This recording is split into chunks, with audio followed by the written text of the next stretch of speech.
Hello there, welcome to this week's edition of Premium Times Podcast. I'm your host, Titilope Fadari. President Muhammadu Buhari was in Imo State this week to commission a polytechnic, a road project, a flood control tunnel, and a new executive chamber in the state, which is seen as the hub of the operation of the pro-Biafra group, IPOB, in Nigeria's southeast. The one-day working visit to the state was to commission the projects done by Governor Hope Uzodinma's administration. Because of the perceived threat posed by IPOB militants, President Buhari was ushered into the state under tight security, and there were insinuations that he was met with a lukewarm reception because of the sit-at-home directive by IPOB. President Buhari said he was impressed by the project Mr. Uzodinma built, and he said he can now vouch for Governor Uzodinma's integrity. Well, Buhari was impressed. Some Nigerians were not impressed, not because the projects were substandard or because the projects were overpriced. In fact, questions around the projects were completely ignored. They were rather unimpressed by Mr. Buhari's skirt-like baggy trousers, which were almost oversized and would always announce themselves with every breeze that blew. He wore it over a reddish george, a traditional attire in the southeast. Some asked if Super Cup Abakiari had a hand in the sewing of the trousers. Other cynics even said the tailor should be arrested and charged for treason. To some, the cold reception the president received was all that mattered. A self-styled activist even said residents have taught Buhari the language he understands. Hopefully, after this whole cruise, shall we spare some time to assess the projects commissioned? But first, let the wind stop.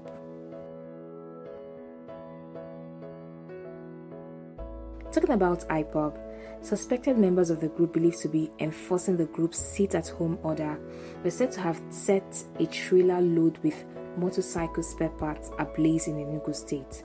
The incident happened at Eluagu Obukpa in Nsukka local government area of the state, with eyewitnesses saying the arsonists drove in a Sienna vehicle, double-crossed the trailer and forced it to stop before setting it ablaze. By the time firefighters arrived at the scene, the trailer and its content had been destroyed by the fire. IPOB had declared a sit-at-home to be observed every Monday in Nigeria's southeast to protest the detention of its leader, Nnamdi Kanu, who is standing trial for treason. The exercise was later suspended by IPOB after its first week. But despite the suspension, residents in the southeast have continued to observe the exercise. Governments in the southeast states have made unsuccessful attempts to stop the sit-at-home exercise. But then, who will tell the criminals burning the livelihood of others that when you walk into the marketplace, you don't throw stones?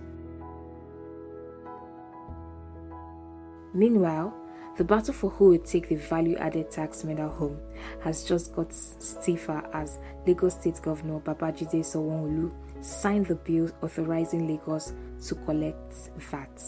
He did this days after Rivers State government took the same route. This has set the two states at loggerheads with the federal government, who are also claiming the money is theirs. All parties are fighting frantically in court to have legal rights to the tax, and both states have vowed to do everything possible to ensure the judgment of the Federal High Court passed in their favor was sustained up to the Supreme Court. The court also ruled that Rivers State government and not the agent of the federal government, the Federal Inland Revenue Service, was authorized by the Nigerian Constitution to collect personal income tax in the state. Although the Court of Appeal in Abuja would later order the Rivers and Lagos state governments to halt their bids to collect VAT pending the resolution of the legal dispute on the matter, some see this as a wake-up call by the state and a path to fiscal federalism. But we shall see. Controversial Islamic cleric Ahmad Gumi was in the news again. Yes, as you must have guessed, for his rhetoric about bandits and his hobnobbing and calls for negotiations with the criminals. At a time, the military, as Buhari would say, are teaching the bandits in the language they understand. Sheikh Gumi condemned the onslaught against the terrorists, saying the offensive in Zamfara was affecting innocent people because the bandits have escaped. Mr. Gumi said only residents of the adjoining states are suffering the effects of the military action in Zamfara, as the bandits have since allegedly escaped. How did they know, by the way? Who made Gumi the Femi Adesina of the bandits? Let's assume the bandits have truly escaped. When they hadn't, was it not the same Gumi who was calling for ceasefire and negotiation? So they suddenly have escaped and only innocent people are left. Mr. Gumi said that routing bandits out of Zamfara would mean they will migrate to other areas because war has never been the solution anywhere. Granting amnesty to the terrorists, he said, was what the Nigerian government should do.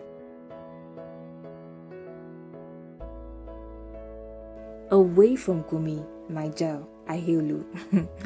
Google has sent in the results of the top beauty and fitness related searches that Nigerians fancy the most over the past 20 years since the COVID-19 pandemic emerged. This was to mark the International Beauty Day, an initiative of the Russian section of the International Committee of Aesthetics and Cosmetology. Butterfly braids is a breakout search query that emerged in Nigeria over the past year, while searches for bone straight wig increased over 4,000%. Jungle braids, however, was a breakout search in the past month in Nigeria. The good people of Bayelsa State were identified as the top state in Nigeria in terms of beauty-related searches during the last 12 months. Other regimens and fitness go-to coping mechanisms for Nigerians to maintain mental well-being include searches like how to grow natural hair and how to decrease belly fat, and phrases like hairstyles for women and bone straight hair. This indicates that Nigerians were more conscious about how to feel beautiful and stay fit as they navigated through the pandemic. Niger, you know they what? You know they carry last. No be so? As always, this edition was written by Yusuf Akinpelu. I am Titilope Fadari. See you next week. And please do not forget, if you like this podcast, please share and favorite, and also visit www.premiumtimesng.com to catch the latest edition of this podcast series.